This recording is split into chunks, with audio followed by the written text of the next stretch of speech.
Hello guys, देखिए हम अपना चैप्टर सरफेस केमिस्ट्री पढ़ रहे थे और सरफेस केमिस्ट्री के अंदर बेसिकली हमने कैटालिसिस के साथ हम डील कर रहे थे।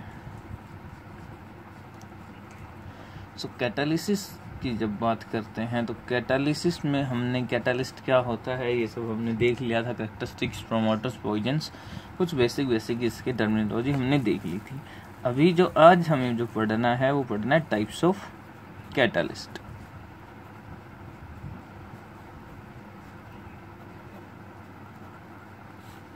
हम बोलते हैं क्लासिफिकेशन ऑफ कैटालिस्ट भी जनरली हम बोलते हैं। तो जो दो टाइप्स के आपके होमोजीनियस एंड हेट्रोजीनियस, एक एक को हम डिटेल में स्टडी करेंगे। तो सबसे पहले बात करते हैं आपके होमोजीनियस कैटालिस्ट की। देखिए होमोजीनियस कैटालिस्ट की जब बात आएगी तो देखो होमोजीनियस कैटालिस्ट किन को बोलते हैं? जब वो कैटालिस्ट जो आपके रिएक्टेंट और प्रोडक्ट की सेम फेज के अंदर प्रेजेंट है। सपोज करो कोई रिएक्शन है, उसके अंदर कोई रिएक्टेंट है, ऑब्वियस सी बात है कोई रिएक्शन है, एक रिएक्टेंट होगा एक प्रोडक्ट होगा, कोई भी एक या दो आपके प्रोडक्ट रहेंगे। यहाँ पे आप कैटालिस्ट यूज करोगे। अगर रिएक्टेंट, प्रोडक्ट और कैटालिस्ट तीनों के तीनों क्या है, सेम फेज में है। सेम फेज का मतलब तीनों लिक्विड हैं, तीनों गैस हैं, तीनों सॉलिड हैं, तो हम उनको बोलेंगे क्या है, होमोजीनियस कैटालिस्ट। उसको क्या बोलेंगे, होमोजीनियस कैटालिस्ट। तो यहाँ पे हम क्या लिखेंगे, जस्ट यही, when the catalyst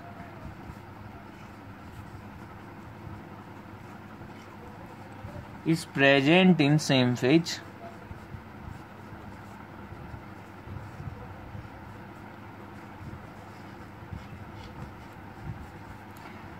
as the reactant and product, उनको क्या बोलेंगे, such catalysts are called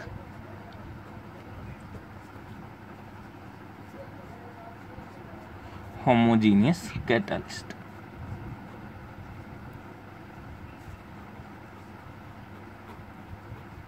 ठीक है भाई। और ये जो आपका फिनोमिना हुआ, जब आपके ये जो रिएक्शंस हुई, इन रिएक्शंस को हम बोलते हैं homogeneous catalytic reaction.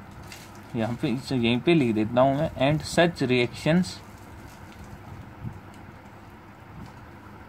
Are called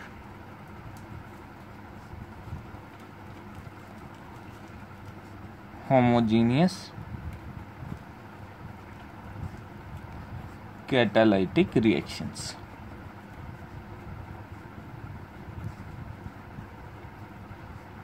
ठीक है। अब देखो एग्जाम्पल, फॉर एग्जाम्पल्स की बात करते हैं। आपका जो SO2 का ऑक्सीडेशन है, 4-5 एग्जाम्पल हम डील करेंगे। Conversion of SO2 into SO3। ठीक है, हम बोल रहे हैं SO2 ऑक्सीडेशन लिख लेते हैं, oxidation of SO2 to SO3। ये आपका SO2 है, ये ऑक्सीजन के साथ कंबाइन करेगा, क्या बनाएगा, SO3। यहाँ पे जो कैटालिस्ट आपका यूज होगा वो यूज होगा नाइट्रिक एसिड। ये क्या आपका nitric acid as a catalyst.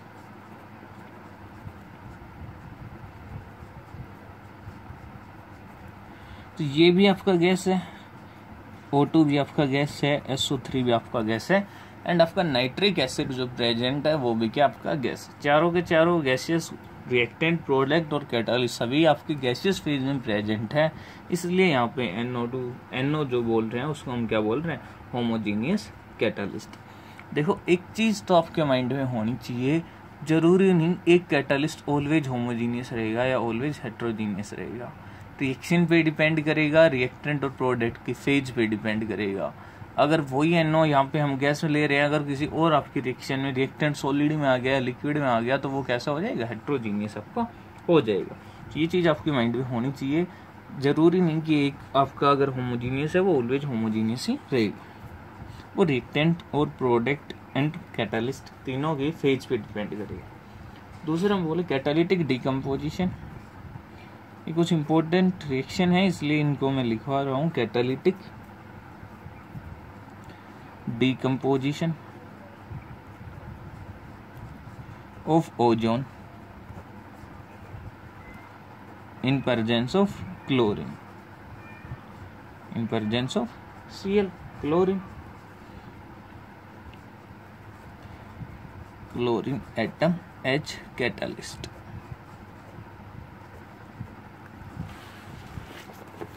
तो ये क्या होगा O3 प्लस O, यहाँ पे आपका क्लोरीन एटम, ये आपका क्या बनाएगा डिकम्पोजिशन करेगा और क्या बनाएगा 2O2। ये भी गैस है, ये भी गैस है, ये भी गैस होगा, ये भी आपका गैस होगा। तो ये आपका क्या है होमोजीनियस कैटालिस्ट है। सेम थर्ड अगर हम बोले तो हम बोल सकते हैं oxidation of CO, oxidation of carbon monoxide by O2 in presence of nitric acid NO। CO है कार्बन मोनोऑक्साइड, आपको पता है गैस होती है, ऑक्सीजन आपको पता है गैस होती है। कैटालिस्ट आपने यूज किया NO गैसियस फॉर्म में, प्रोडक्ट बन गया CO2 गैसियस फॉर्म में। सारे की सारी सेम फेज में प्रेजेंट है, दैट मीन्स आपका जो नाइट्रिक एसिड यहाँ पे है वो कैसा कैटालिस्ट होगा, एब्सोल्युटली आपका होमोजेनियस कैटालिस्ट होगा। एक और एग्जांपल हम ले लेते हैं, हाइड्रोलाइसिस ऑफ एस्टर। एस्टर की हाइड्रोलाइसिस करते हैं। देखो एस्टर की हाइड्रोलाइसिस में बेसिकली हम क्या करते हैं, एसिड डालते हैं। तो ये आपका कोई एस्टर है, एस्टर ग्रुप क्या होता है COOR, ये आपका कोई एस्टर है, ये क्या लिक्विड रहता है।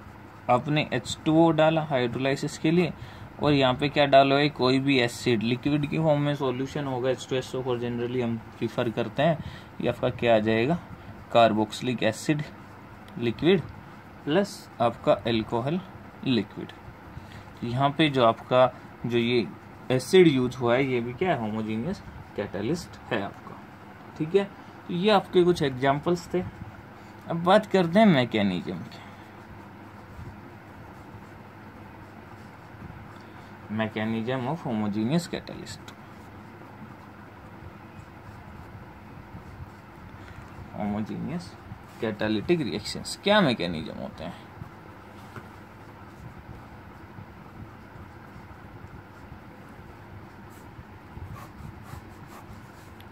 तो देखिए यहाँ पे हम इंटरमीडिएट थ्योरी के थ्रू चलते हैं। किसके थ्रू चलते हैं, इंटरमीडिएट थ्योरी के थ्रू। ये थ्योरी क्या बोलती है, आपका जो रिएक्टेंट है वो क्या करेगा, सबसे पहले किस लिख लेते हैं, किस पे के थ्रू चलते हैं, इंटरमीडिएट थ्योरी के थ्रू एक्सप्लेन करते हैं इसके मैकेनिज्म को। ये थ्योरी क्या बोलती है, आपका जो रिएक्टेंट है वो कैटालिस्ट के साथ कंबाइन करेगा और कोई इंटरमीडिएट बनाएगा। वो इंटरमीडिएट अनस्टेबल होगा, फर्दर डिकम्पोज होगा या कंबाइन करेगा किसी या दूसरे रिएक्टेंट के साथ, किसी दूसरे स्पीसीज के साथ, और आपका प्रोडक्ट बनेगा। और उस प्रोडक्ट फॉर्मेशन के साथ साथ आपका जो कैटालिस्ट है वो क्या हो जाएगा, रिकवर हो जाएगा या फिर हम बोले रीजनरेट हो जाएगा। तो क्या बोल रहे हैं, this is explain on the basis of intermediate theory.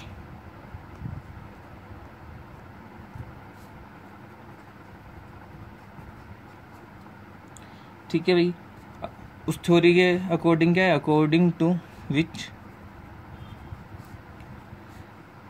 A catalyst combine with reactant to form an intermediate, कोई इंटरमीडिएट स्पीशीज बनाएगा जो आपका अनस्टेबल रहेगा, which is unstable. Now this intermediate decompose, या तो ये डिकम्पोज हो जाएगा और combine with another reactant,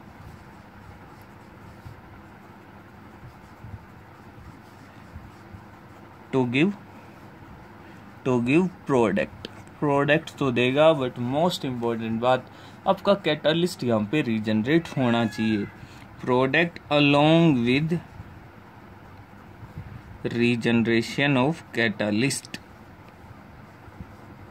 आपका कैटालिस्ट यहाँ पे रीजनरेट होना चाहिए, बिकॉज रिएक्शन जब आपकी कंप्लीट हो तो आपका कैटालिस्ट कंज्यूम नहीं होना चाहिए।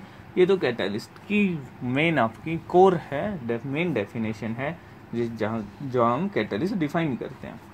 तो फॉर एग्जांपल देखो, एग्जांपल बात करते हैं, वही हम लेते हैं ऑक्सीडेशन ऑफ SO2।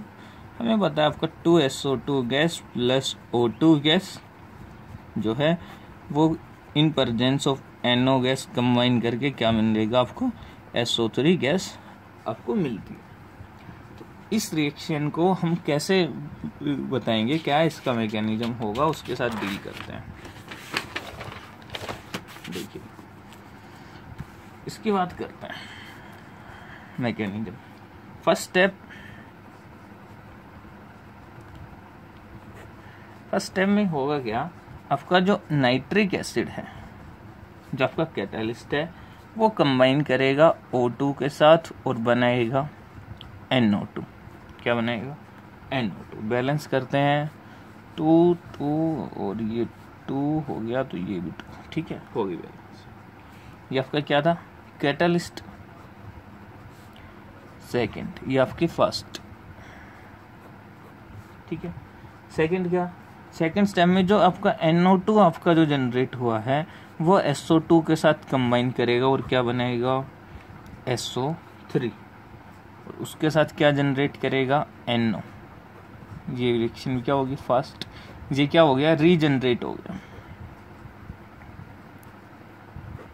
अगर ओवरऑल रिएक्शन हम देखें तो हमें इसको NO2 आपका था नहीं स्पीसीज, तो कैंसिल करना है, तो इसको मैंने 2 से मल्टीप्लाई किया। आपकी ओवरऑल रिएक्शन क्या आ गई, 2NO प्लस NO से NO भी जनरली आपका कैंसिल हो जाएगा, क्या आ जाएगा, 2SO2 plus O2 gives 2SO3। But किसकी वर्जेंस में हुई थी, आपकी NO की वर्जेंस में हुआ है। तो यहाँ पे क्या हुआ, आपका इंटरमीडिएट बना एक, और वो इंटरमीडिएट, उस इंटरमीडिएट ने क्या किया, फर्दर दूसरे रिएक्टेंट के साथ कंबाइन करके आपका प्रोडक्ट दिया, और आपका कैटालिस्ट वापस से क्या हो गया, यहाँ पे रीजनरेट हो गया। तो अगर हम यहाँ पे मैकेनिज्म पूछे होमोजीनियस कैटालिस्ट है, तो आप बोलोगे इंटरमीडिएट थ्योरी के थ्रू करेंगे, अकॉर्डिंग टू विच कैटालिस्ट आपका कंबाइन करेगा रिएक्टेंट के साथ, एक इंटरमीडिएट बनाएगा। वो इंटरमीडिएट या तो खुद अनस्टेबल होगा, सो वो डिकम्पोज करके प्रोडक्ट देगा along with regeneration of catalyst. अगर वो अनस्टेबल नहीं है तो वो दूसरे रिएक्टेंट के साथ कंबाइन करेगा और फर्दर आपकी रिएक्शन से प्रोडक्ट प्रोवाइड करेगा along with catalyst, regeneration of catalyst. तो ये यहाँ पे आके आपका क्या खत्म होता है, होमोजीनियस कैटालिस्ट। अभी सेकंड आपका जो टाइप है उसके साथ डील करते हैं। सेकंड कैटालिस्ट क्या है आपका, हेट्रोजीनियस कैटालिस्ट। अब होमोजीनियस कर आ गया समझ, तो हेट्रोजीनियस तो बिल्कुल ही सिंपल है, कुछ है ही नहीं इसमें। तो देखिए वहाँ पे हम बोल रहे थे क्या, सेम फेज में होने चाहिए। यहाँ पे क्या होगा भाई, ऑब्वियस सी बात है, रिएक्टेंट प्रोडक्ट और कैटालिस्ट अगर आपकी डिफरेंट फेज में है तो उन कैटालिस्ट को हम बोलते हैं heterogeneous catalyst. When the catalyst is in different phase, किससे डिफरेंट फेज रहेगा, phase, then the reactant, then such catalyst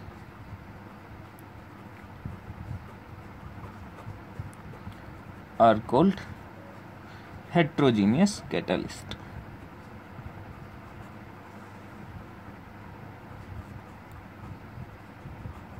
और ऐसी रिएक्शंस को क्या बोलेंगे, heterogeneous catalyst reactions, and such reactions are called heterogeneous catalytic reactions. ठीक है भाई, देख अभी क्या होगा, अब इसका वही आएगा, इसके कुछ एग्जांपल्स हम डील करेंगे। यहाँ पे बेसिकली क्या होता है हेट्रोजीनियस के अंदर, जनरली हमें देखने को मिलता है आपका जो कैटलिस्ट रहेगा वो सॉलिड रहता है। कैटलिस्ट रहता है वो क्या रहता है, सॉलिड रहता है। इन हेट्रोजीनियस कैटालिसिस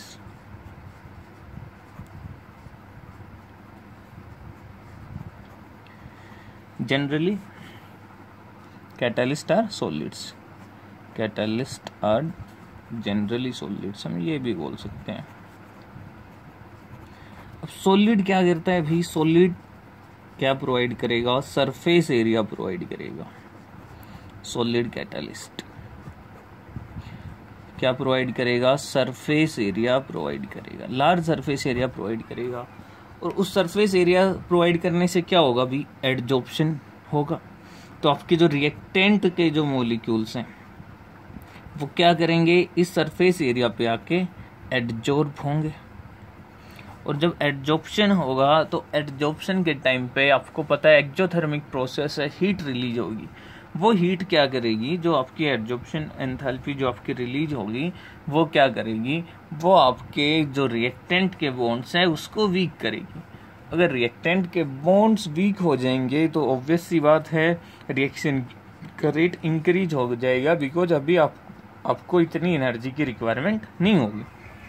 देखो क्या कंसेप्ट लगाने, आपके पास पोज करो कोई रिएक्टेंट था AB, सो A2 था, ठीक है, उसको आपने कोई सॉलिड, आपका कोई भी सॉलिड कैटलिस्ट है, तो क्या करेगा ये सॉलिड कैटलिस्ट, अपना सरफेस प्रोवाइड करेगा। और ये A2 का बॉन्ड था, ये आके इस पे क्या करेगा, एडजॉर्ब करेगा। तो जब एडजॉर्प्शन होगा तो एडजॉर्प्शन के टाइम पे जो एनर्जी रिलीज होगी, तो A आपका इस पे एडजॉर्ब हो गया और इसके एडजॉर्प्शन से ये जो बॉन्ड है ये क्या हो गया, बॉन्ड बिकम्स वीक। एडजॉर्प्शन की वजह से ये बॉन्ड क्या हो जाएगा आपका, वीक। और ये बॉन्ड वीक होने की वजह से आपके रिएक्शन रेट क्या हो जाएगा, इंक्रीज हो जाएगा। तो आपने बहुत सारी रिएक्शंस देखी हैं, ऑर्गेनिक में आपने देखा था हेट्रोजीनियस कैटालिसिस में H2 in presence of platinum, निकल, प्लेटिनम, ये बेसिकली क्या करवा रहे थे, ये सरफेस एरिया प्रोवाइड करवा रहे थे। वहां पे हमने बोला था हेट्रोजीनियस कैटालिटिक रिडक्शन, ऐसा ही बोलते हैं हम। तो ये क्या प्रोवाइड करते हैं, सरफेस एरिया प्रोवाइड करते हैं। H2 जाके इनके ऊपर एडजॉर्ब होता है, देन आपका रिएक्शन रेट क्या हो जाता है, इंक्रीज हो जाता है और आपका रिडक्शन होता है। फॉर एग्जाम्पल, इसके एग्जाम्पल्स की बात करते हैं। एग्जाम्पल सबसे पहला हैबर प्रोसेस। हैबर प्रोसेस क्या है आपकी, फॉर्मेशन ऑफ अमोनिया। तो यहाँ पे क्या होता है, N2 gas plus 3H2 gas क्या प्रोड्यूस करेगा आपको, 2NH3 गैस। यहाँ पे क्या यूज करते हैं, आयरन सॉलिड, उसके साथ मोलिब्डेनम एज ए प्रमोटर। तो यहाँ पे आयरन क्या है आपका, आयरन क्या है आपका, हेट्रोजीनियस कैटालिस्ट।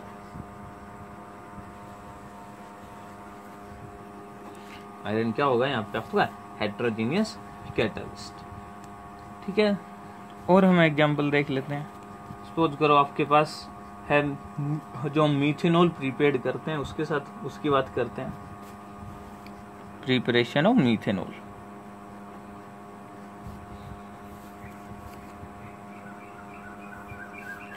मीथेनॉल को प्रिपेयर आप कैसे करते हैं, हम जनरली कार्बन मोनोऑक्साइड लेते हैं, उसको hydrogen gas 1:2 water gas in gas, ये आपने पढ़ा होगा, ठीक है।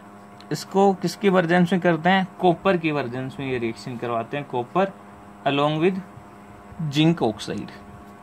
तो ये आपका क्या बनता है, यहाँ पे मीथेनॉल बनता है आपका लिक्विड फॉर्म में, ठीक है। ये आपके क्या हैं, ये दोनों आपके यहाँ पे क्या यूज होते हैं, कैटालिस्ट। और यहाँ पे एक प्रमोटर यूज होता है Cr2O3, ये क्या आपका प्रमोटर। तो ये आपको याद रखना है, ये आपका प्रमोटर है जो आपका यूज होगा। दूसरा एक इम्पोर्टेंट एग्जांपल जो बनता है मैन्युफैक्चरिंग ऑफ SO3, जो हम जनरली कॉन्टैक्ट प्रोसेस में जब H2SO4 प्रिपेयर करते हैं तो उसके लिए हम जनरली बात करते हैं मैन्युफैक्चरिंग ऑफ SO3। या फिर हम बोले प्रिपरेशन ऑफ SO3। अभी बात करते हैं किसकी, preparation of SO3 by contact process. Contact process SO3 के प्रिपरेशन के लिए आपकी यूज होती है। देखो तो यहाँ पे हम क्या करते हैं, SO2 का ऑक्सीडेशन करवाते हैं O2 के साथ in presence of V2O5। Vanadium pentoxide आपका यहाँ पे कैटलिस्ट यूज होता है, या फिर आप यहाँ पे यूज करते हो प्लेटिनम। क्या यूज करोगे, प्लेटिनम। तो कई बार पूछते हैं कि ये कॉन्टैक्ट प्रोसेस में क्या आपका यूज होता है कैटलिस्ट, तो वो आपको पता होना चाहिए क्या यूज होता है, वेनेडियम पेंटाऑक्साइड आपका यूज होता है। ठीक है, तो ये कुछ बेसिक से आपके एग्जाम्पल थे। हेट्रोजीनियस कैटालिसिस का आपने पढ़ा है, चलो वो भी लिखवा देता हूँ मैं। डिहाइड्रेशन आपने पढ़ा है। हेट्रोजीनियस कैटालिसिस जो होते हैं आपके, हेट्रोजीनियस कैटालाइटिक रिडक्शन, इसके अंदर क्या होगा, आपका एल्कोहल है, उसको आप डालोगे H2 gas in presence of निकल, प्लेटिनम या फिर प्लेटिनम, तो आपको क्या मिल जाएगा, यहाँ पे एल्कोहल जनरली मिल जाएगा। ठीक है, तो ये आपका रिडक्शन है। तो ये आपके कुछ हैं इनका। अब जो हमें पढ़ना है वो इसका मैकेनिज्म पढ़ना है, जो थोड़ा सा डिटेल में हम डील करेंगे, वो हम नेक्स्ट लेक्चर के साथ मिलते हैं, वहाँ पे हम आपके साथ डील करेंगे। Thank you.